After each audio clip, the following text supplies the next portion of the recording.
Hyderabad parliament పరిధిలో స్థానిక అధికారుల సహకారంతో ఎంఐఎం నేతలు అక్రమంగా రిగ్గింగ్ కి పాల్పడ్డారని ఆరోపించారు బీజేపీ అభ్యర్థి మాధవీలత. రీపోలింగ్ పెట్టే వరకు ఎంత దూరమైనా వెళ్తానంటున్న హైదరాబాద్ పార్లమెంట్ బీజేపీ అభ్యర్థి మాధవీలతతో మా ప్రతినిధి Prem face to face. Parliament BJP అభ్యర్థి మాధవీలత గారు ప్రస్తుతం మనతో ఉన్నారు. అయితే ఈ హైదరాబాద్ పార్లమెంటు పరిధిలో మన ఎన్నికల రోజు జరిగినటువంటి పలు కీలక అంశాలపై తను ఎలా స్పందిస్తారో తన మాటల్లోనే అడిగి తెలుసుకునే ప్రయత్నం చేద్దాం.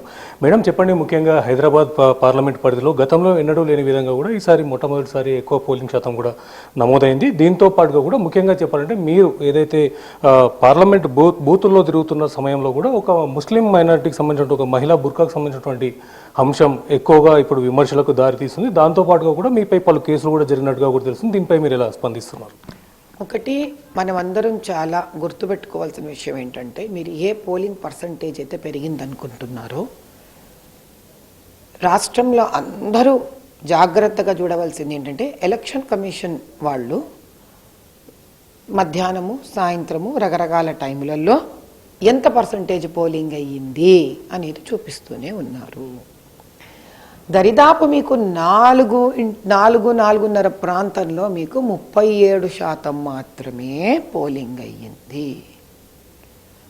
37% నుంచి 38% పోలింగ్ మీకు దరిదాపు 3.5-4 ప్రాంతంలో అయ్యి 6ంటికి క్లోజ్ అయిపోతున్న టైంలో మిగతా 2 గంటలలో 10%, 8 నుంచి 10% ఎట్లా పెరుగుతుంది? నేను ఓపెన్గా మాట్లాడుతున్నాను ఈ విషయం.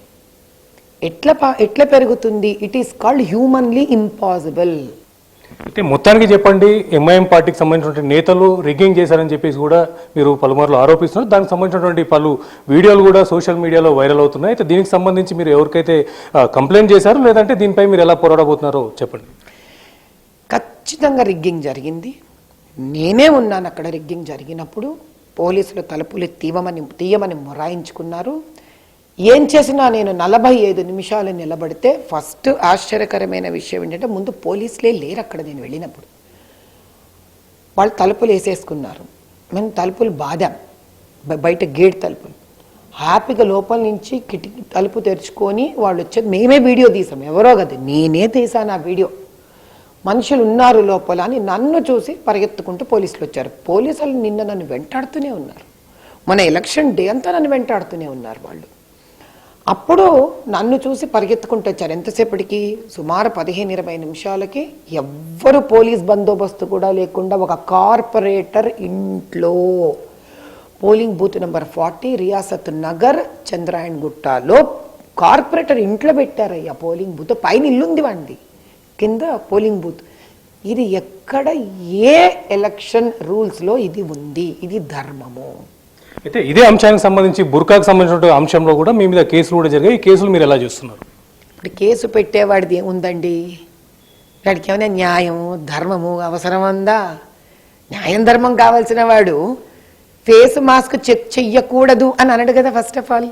ఎందుకు అంటే, ఇప్పుడు మీరు ఏం చూసి ఒక ఫేస్ని రికగ్నైజ్ చేస్తారు చెప్పండి? మీరు ఐడి కార్డు, అవునా? మనం ఒక ఐడి కార్డును చూసి ఫేస్ని టాలీ చేస్తాం. ఈ ఐడి కార్డులో ఫోటో ఎవరు తీస్తారండి? ఓటర్ ఐడి ఫోటో ఎవరు తీస్తారు? పోనీ ఆధార్ కార్డు ఫోటో ఎవరు తీస్తారు? పోనీ పాస్పోర్ట్ ఆఫీస్ పోతాం, ఫేస్ ఎవరు రికగ్నైజ్ చేస్తారు అక్కడ? పోనీ మనం ఫారిన్ కంట్రీ వెళ్తాం, ఇమిగ్రేషన్ ఆఫీసర్ ఉంటాడు, ఎవరు చెక్ చేస్తారు ఫేస్? మరి ఎలక్షన్స్ కూడా అంత న్యాయబద్ధమే కదా.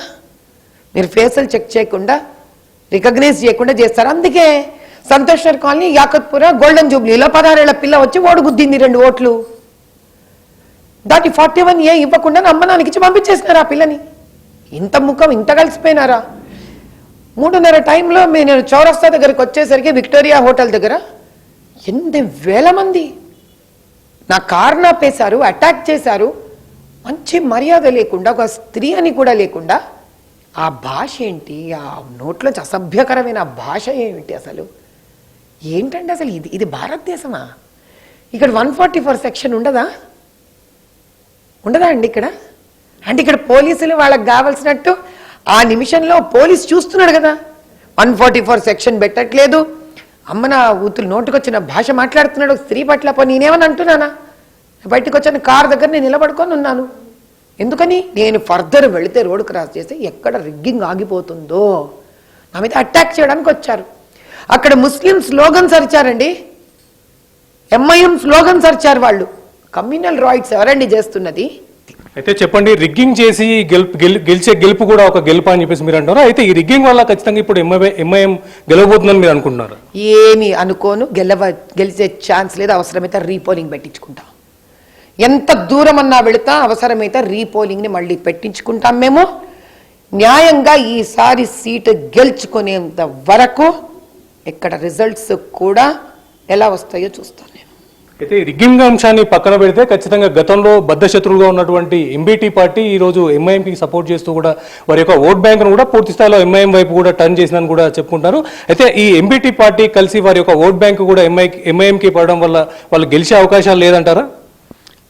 వాళ్ళు ఎన్నన్నా చేసుకొనియండి, మాకు జరిగిన అన్యాయము, మా ఓటర్లను డిలీట్ చేసినది, బతుకున్న వాళ్ళని చంపేసి అనక్షర్ 13A డిక్లేర్ చేసినది, రిగ్గింగ్ చేసింది. మేము చాలా డీటెయిల్డ్గా తయారు చేస్తున్నాం ఫైలు, ఊరుకునేది లేదు. We will ask the justice, we going to demand justice. అవసరమైతే రీపోలింగ్ కూడా పెట్టించుకుంటాం మేము. This is the answer. Okay అండి. అయితే ఇప్పుడు ఎంఐఎంకి ఎంబీటీతో పాటుగా కూడా మీరు అందులో రిగ్గింగ్ సపోర్ట్ ఉన్నప్పటికీ కూడా ఖచ్చితంగా కూడా మీరే గెలుస్తామని చెప్తున్నారు కదా, మీ ధీమా వ్యక్తం చేయడానికి గల ఈ యొక్క కారణానికి గల రహస్యం ఏంటండి? న్యాయం, నిజాయితీ, ధైర్యం, ధర్మం. ఇది నా జవాబు. అయితే చివరిగా చెప్పండి, అయితే ఇప్పుడు దేశంలో జరుగుతున్నటువంటి వివిధ రాష్ట్రాల్లో జరుగుతున్నటువంటి పార్లమెంట్ ఎన్నికల్లో ప్రచారానికి మాధవీలత వెళ్తున్నారా? ముంబైకి పిలిచారు, ముంబైకి వెళ్తున్నాను రేపు. Thank you.